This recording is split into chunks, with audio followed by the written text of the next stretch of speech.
welcome. I'm so glad you're here. Hopefully, you can join a little bit later if you were confused as to where I was. My name is Stephanie Caballero. I am a mom via surrogacy, and I'm the founder of the Surrogacy Law Center. I've been in practice for 20 plus years. I know that sounds like so weird when I say that. Anyways, I am coming to you from San Diego, California, and yes, it's beautiful. Yes, it's sunny. It's probably why you're wondering why I'm wearing a tank top in January. But let's get right to it because I know everybody is super busy. We're going to start in California, just because that's where the law came out of this past month. So there was a case where a couple were fighting over the embryos. Listen, let me tell you something. If you've gone through IVF, if you are an agency owner, an IP, if you are a professional at all in this business, I don't know everybody who has joined, but please counsel your clients when they go in for their IVF, or even if they've gone in and they've created their embryos, look at the consent forms and what you've said you want done with your embryos if you divorce or you die. I know nobody is planning on going in when they go into the IVF center and do that. I know I was thrown for a loop when I had to go in. I'm like, I'm just here to try to have a baby. I'm not here to talk about death or divorce. But things happen. We're attorneys. We hope for the best, plan for the worst. So make sure that you do this. This is a California case, and in California, those consent forms are contracts and they are upheld. So it was a soon-to-be ex-wife.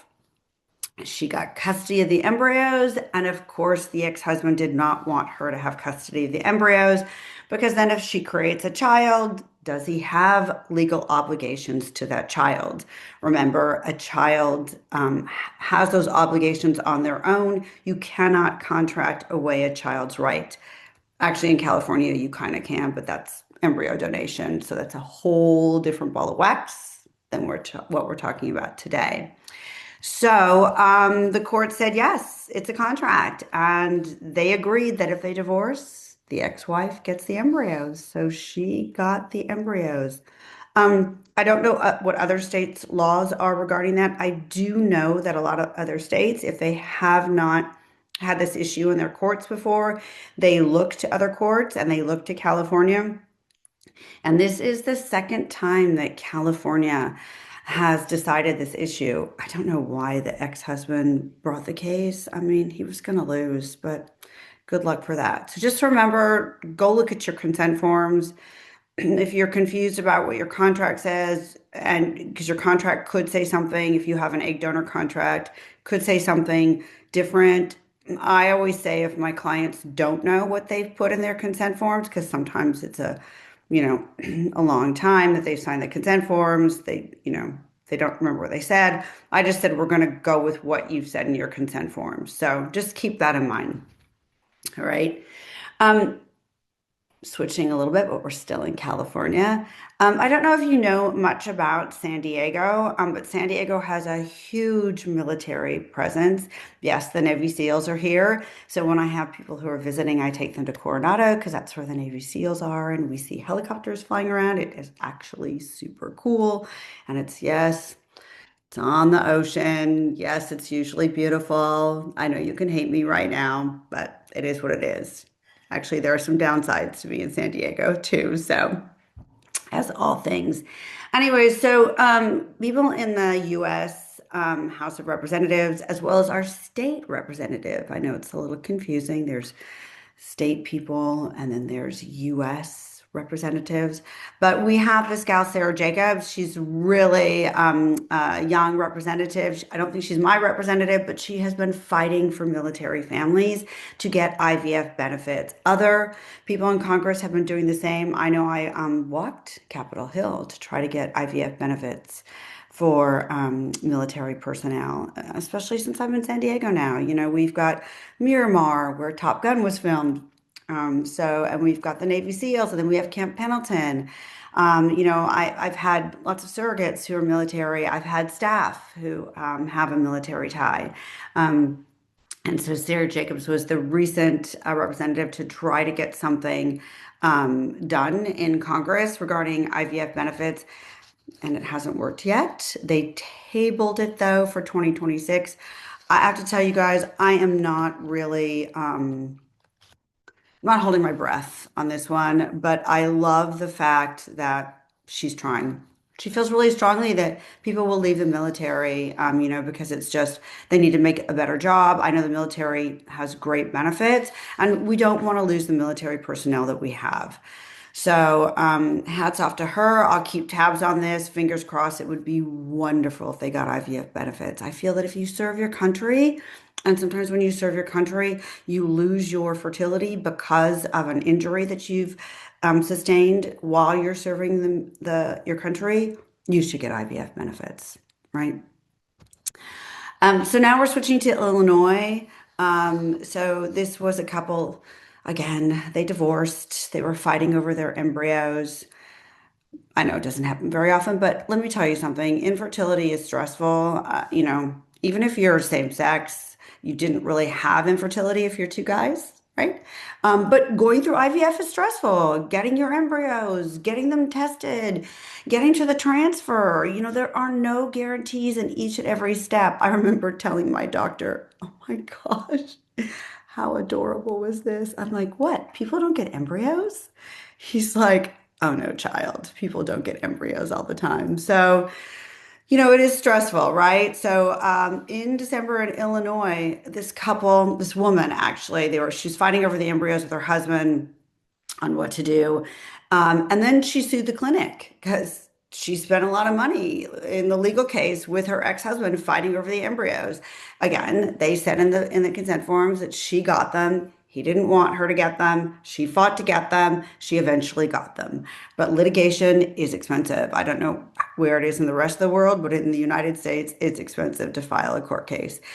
And of course, the court said that you cannot blame a fertility clinic. So if you're with an IVF center and you're on this call, remember this case. You can't blame the IVF center for not drafting an ironclad consent form. There is nothing that's ironclad. And even if it is, anybody can sue anyone for anything at any time, anywhere in this country. It'll get tossed out if it's not a good lawsuit, but you can, right? You have rights. So what they said is that the clinic is not in the business of creating ironclad legal consent forms. They're in the business of providing medical care. So you cannot hold them to that standard. And at the end of the day, she got it. She really was just suing them because she spent money and she wanted to recoup her money. And the court figured that out. So there you go, right? Oh my gosh, we have some good news in California. California now, I did IVF a bazillion years ago, and when I did it, there were just a few states, and there really are just a few states that cover IVF. One was Illinois, I think New Jersey. I want to say Connecticut, but I could be wrong. Anyways, and so now California's got IVF coverage for, oh my gosh, it started January 1, 2026. For all you people who are doing IVF coverage and you are in large group insurance, big corporation with 100 more employees. At the time I was going through IVF, at the end, I was at a large group, so I would have been covered. Oh my gosh. But anyways, for all you guys, that is great news. I know we had some bad news in our industry because we really wanted pregnancy to be a qualifying event to get health insurance, and it didn't pass this year. I know the people that are on that are working hard to get it this year, but it's a really great, and it's going to be like 9 million Californians that this law affects. It really redefines it for everybody, and it includes single people and same-sex couples. So, yay for California. That is really, truly, I cannot say enough. That is amazing news. I know, I'm sorry, my internet is probably slow right now, so it is glitching. Okay, no glitch now. But anyways, that's great news for the people in California. Affects 9 million Californians, and it includes it is singles and same-sex couples. So I am so excited, even though it's about 20 years too late for me, but it's okay, right? I have my children, mom via surrogacy, so all is good. However, it doesn't extend to federal. So if you're military, you are federal, TRICARE, so you don't get the IVF benefits because you're probably wondering, wait a second, would they get them now? No, they do not. Religious employers and Medi-Cal. That's our low cost in California. All right, so those are the exclusion, but it's still great news, right? And then I think this is probably why this happened in California, but I'm not 100% sure. Aetna was sued because they were discriminating. Oh my gosh, really? They have IVF benefits, but they were discriminating against LGBTQ people. And of course, the government said, no, you cannot discriminate. If you provide them for one set of people, you cannot discriminate and not provide them for another part. So they were just doing it for heterosexuals. They get $2 million in damages for qualified California, because this was in California again. And it's expected to benefit 2.8 million LGBTQ plus policyholders across the US. So great news if you have Aetna because you now are covered. So I don't know what if that had anything to do with the law. Probably not, because in California, when you change something in California, like we were trying to do for in our industry for making pregnancy a qualified event. I do know that um, in sorry, I'm going to turn off my Wi-Fi on all my programs. I'm going to turn off my Wi-Fi on my phone and stuff. I think everything's Wi-Fi, TV and everything, so I'm glitching right now. Yes, I'm at home. I work from home, right? For the most part. Sometimes I'm in my office though, right? Anyways, getting back to Aetna. So I think that's great. I don't think it had anything to do with California providing infertility coverage. It could, but I do know in California, things take a long time. We just can't write a law and, get it passed through our government. It has to go through committee, and there's layers, right? I know some of my folks, my colleagues in Nevada, they can, just go to their congressman and say, hey, I'd like to change this in Nevada, and they get it done. We can't do that here in California. We have to have committees and go through layers, right? So just to let you know that. All right, now we're switching from California to Florida. So there are egg donor and sperm donor laws. I know California had recently updated ours about 5 years ago.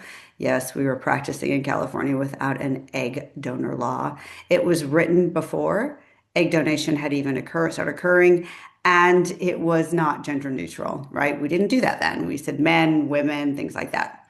Anyways, in Florida, they have a statute that says that you are not a parent if you donate your sperm under the direction of a licensed physician. This is what our statute used to have in California. It doesn't have that anymore. So what we did is we changed it in California, and it's still glitching. Anyways, I hope you can see me. Anyways, so in Florida, they have that statute where you have to donate under the direction of a licensed physician, or you're not a parent when you do a sperm donation. But in California, we have it something different. So I'll talk about that later. Anyways, so this couple, two women, they got a sperm donor and they didn't want to do it with a doctor. It's clinical. You've got the paper thing, the gown, it's not intimate. It's not fun. It's not romantic. There's a lot of single women that are becoming parents by choice. Really, it's actually really high right now, I have to say, higher than what it used to be. So lots of single women are really having kids via IVF and IUI. IUI is a short name for artificial insemination, but we say IUI. Anyways, getting back to Florida. What happened is this couple, they had a sperm donor come over and they did what we call a turkey baster method. I don't know if they used a turkey baster. There are kits you can buy. I'm sure they probably used a kit. Anyways, what Florida said, because the law says you have to do it with a doctor, and they didn't do the sperm donation with a doctor, so the sperm donor can petition to be a parent. So keep in mind in Florida, if you want to be protected, you have to go in a clinical setting. I did IVF. That's how my children were created. Doctor's office. My same-sex male couples, their children are created in a doctor's office. So it is what it is. In California, though, you don't have to do that. Get a written agreement. Yes, you can have a verbal agreement, but it's a he said, she said. So please get something in writing, and you can do your sperm donation in the comfort of your own home. But in Florida, it's risky. So I would not recommend that, right? Okay, now we are moving from one sunny location. Oh my gosh, we started in San Diego, we went to Florida, and now we're going to Hawaii, where don't you wish we all were? But, anyways, Hawaii has just updated their whole entire assisted reproduction framework. No, they did not have a surrogacy statute, but they do now. They just cobbled it together. Like Colorado recently got a surrogacy statute, and they just used like California law and based it on the intent to parent. That's what we used to do before our statute. We did have case law. I don't think Hawaii had case law, but they made it work. But now they've got this great, fabulous statute that is gender neutral. It includes single people. It covers egg donation, sperm donation, individuals. It's very comprehensive. I don't know all the details about it, but I do know a great attorney there. So if you are looking to Hawaii and you need some referrals, you can always reach out to me, right? And I'll give them to you. But anyways, that's great news for Hawaii. I'm really glad that they did that. It's 2026. I almost said 2025. OMG. Time is flying fast. So anyways, yeah, that's great news for Hawaii, right? And now we're going to Israel. Israel, they really control, they do surrogacy, but they definitely do control it. You have to go through the government. It's by committee. They look at everything, mental health. I know the guy who started Expecting AI, his wife wanted to be a surrogate and she was disqualified because they really went through everything in her background. They really want to make it as safe as possible for their citizens. And what they're doing for sperm donation is they've decided they're going to even regulate it more. They've realized that single women, same-sex couples, there's a shortage of donors. So they really want to I said make it as safe. They are capping the number of families that can use a single donor sperm to 12 families to improve safety and oversight. Because keep in mind that when you do a sperm donation, egg donation, or anything, everybody's tested. The sperm donor is tested, egg donor is tested, but people can't be tested for everything under the sun. There was a recent case where they found out that this sperm donor has this mutation. I think it's for cancer, but don't quote me on that. And I don't believe it was able to be tested, or it was not something they commonly test. So that's the concern in Israel. So they really have decided to really legislate it, and I'm glad they're capping the number of families. We don't have that issue with egg donation because it's a medical procedure. It's, I just can't say, here's my eggs, right? But sperm is obviously much easier to get. And we have heard those stories of, multiple families, all right? So keep in mind that if you're in Israel, they're really trying to make it as safe and secure as possible for the citizens. And speaking of sperm donation, I don't know if you know about the founder of Telegram, Pavel Durov. Well, just to lighten the mood a little bit, he has decided that if you're under 37 and you would like to use his sperm, you can. He's already fathered 100 children, so he says. I don't know if that's true. It could be. He's sort of doing a la Elon Musk, but Elon Musk is older. Men's sperm does have a little bit of a cliff. It's not really a cliff. It's more like a curve, like a bell jar, right? Right? The sperm does degrade a bit. Anyways, but the Telegram founder is younger, and he said that if you use my sperm, you get free IVF. I think it's free IVF, And the children also get to inherit my fortune. So there you go, right?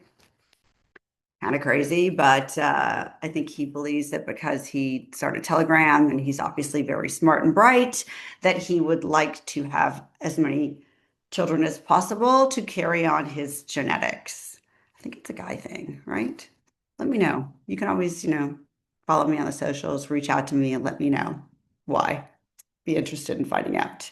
And now moving to Virginia. I don't know if you know, but Virginia, the state of Virginia, was the first state to have the first IVF baby. Elizabeth Carr, she was born in 1981. The first IVF baby was Elizabeth Brown, right? Elizabeth Brown, right? No, that's not Elizabeth Brown. Oh my gosh, I forgot her name. I can see her face. Anyways, you know who I'm talking about. She was born in 1978, right? That was the very first IVF baby, but the first one in the United States was in Virginia. And so Elizabeth Carr decided that she would like to get Virginia back being noted for IVF and back being the leader in IVF. And what she's really trying to do is get insurance. Let's face it, IVF is expensive no matter when you did it, no matter where you do it. It is costly. It is costly in the United States, and she would like insurance to cover it. So hopefully she'll look to California, which has happened here in California, and she'll get that done because that would be fabulous news for the state of Virginia. So fingers crossed on that. And then for you guys that are going to go through IVF for your clients and patients, there is research that says that when a man abstains from ejaculating, within 48 hours, you've got better sperm. So wait 48 hours before you have to provide your sample. I love the way we call it sample. Is that like a sample size, right? For clothes? Sample. I love just saying that. If you have little kids and you don't really want to say sperm, which you just call them like swimming fish that comes out of a boy's parts. If you need some terminology that little kids will do, but just say sample.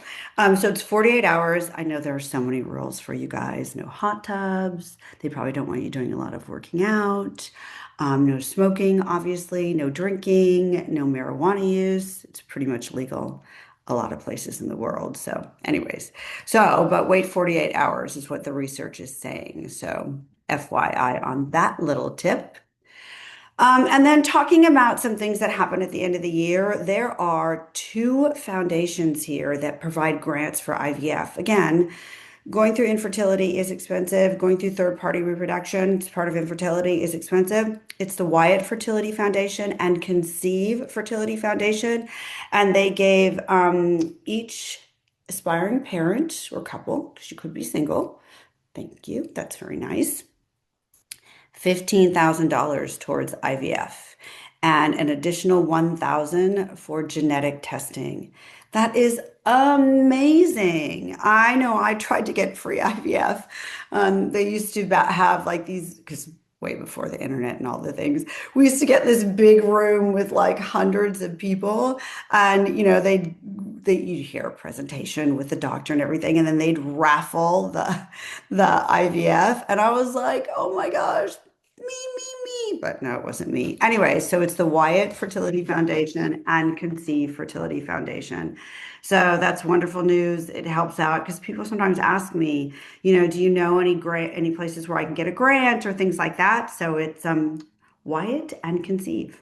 All right. And then best fertility resources, because I know you guys look out for fertility resources. I do as well. I like to give tips to my clients and things like that. And I know people like to look at stuff like that. So there's reproductivefacts.org. Didn't know about this. I knew about the American Society for Reproductive Medicine. I am a member. I was the chair of the legal professional group. They do great things over there. They have an annual scientific congress. We used to call it a conference, but they call it a congress now. You learn so much there. I didn't go last year, but I heard it was great. So ASRM, and they do have a patient side. So, if you're not a physician, right? Because the physician stuff is a little bit above my head too, my pay grade. Oh my gosh, right? I do not have that brain. Anyways, Resolve.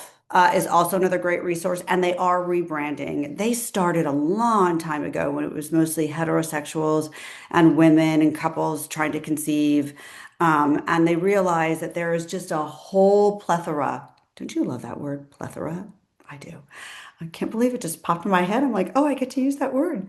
There's a whole plethora of IVF and who falls under, trying to conceive, trying to have a baby. And so it's not just a man and a woman, right? I've got my singles and I've got my women couples and I've got my men couples. So Resolve really wants to rebrand, and I think that's super smart, right?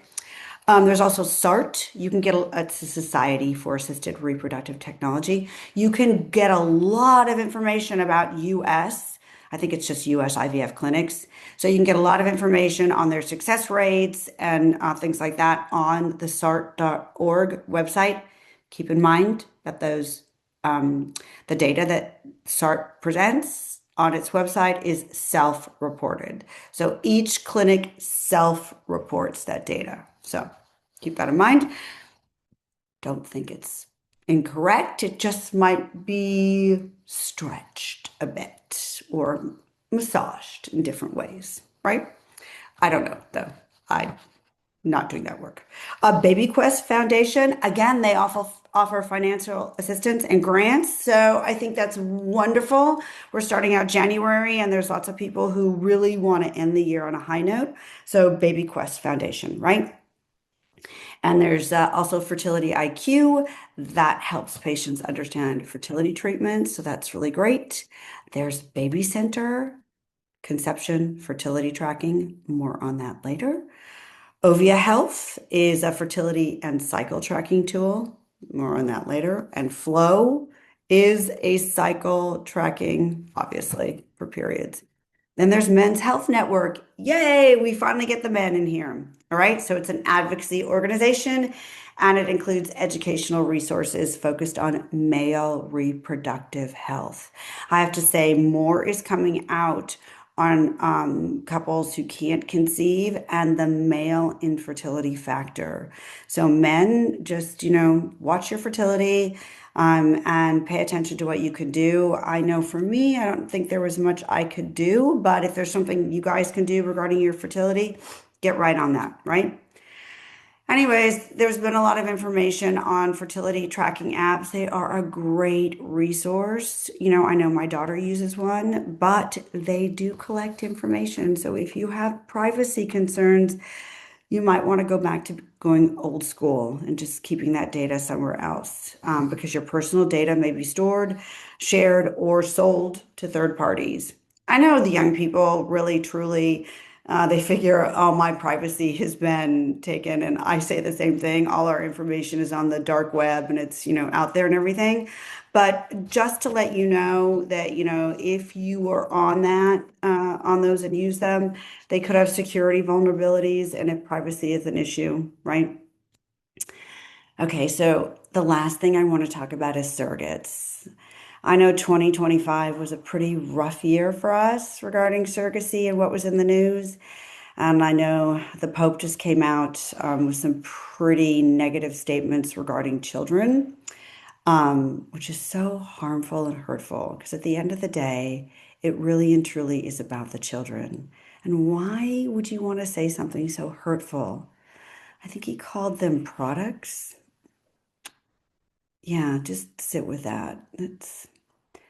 Why would you do that? Anyways, so we've had a rough year in 2025. I hope 2026 is better. I'm a very positive person, so I'm going to try to stay positive. I'm going to try to do the best I can. I'm going to really work harder, me and my team, to work as ethically as we can and to ensure that the people that we work with have everybody's best interest at heart.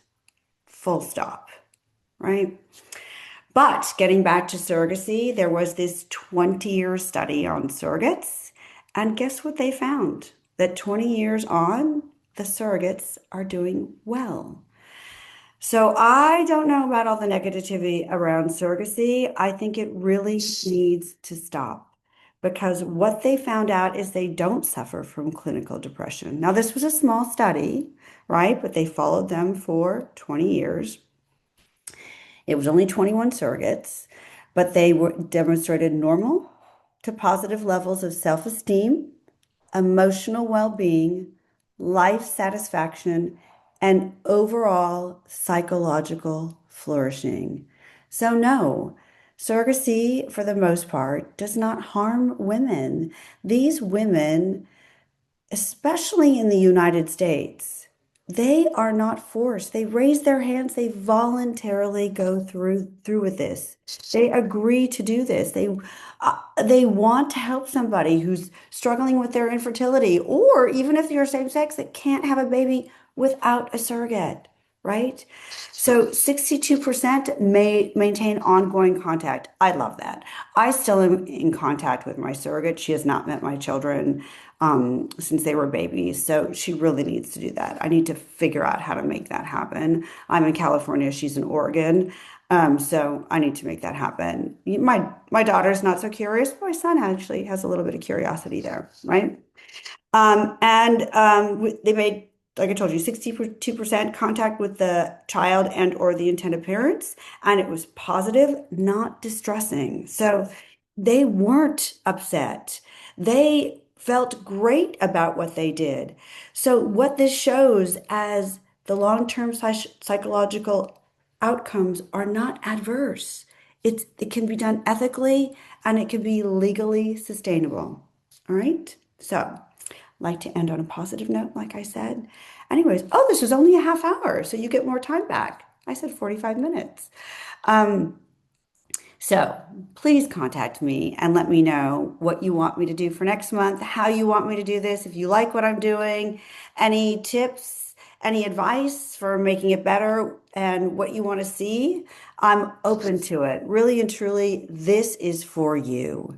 I did this because I realized that there's so much information out there, and I want to provide it to you to help you in your process, no matter where you're at. No matter if you run an agency, no matter if you're at an IVF center, you're a surrogate, you're an intended parent, you're an egg donor, no matter who you are, this is for you. Okay? I hope you have a great day. I hope you have a great month.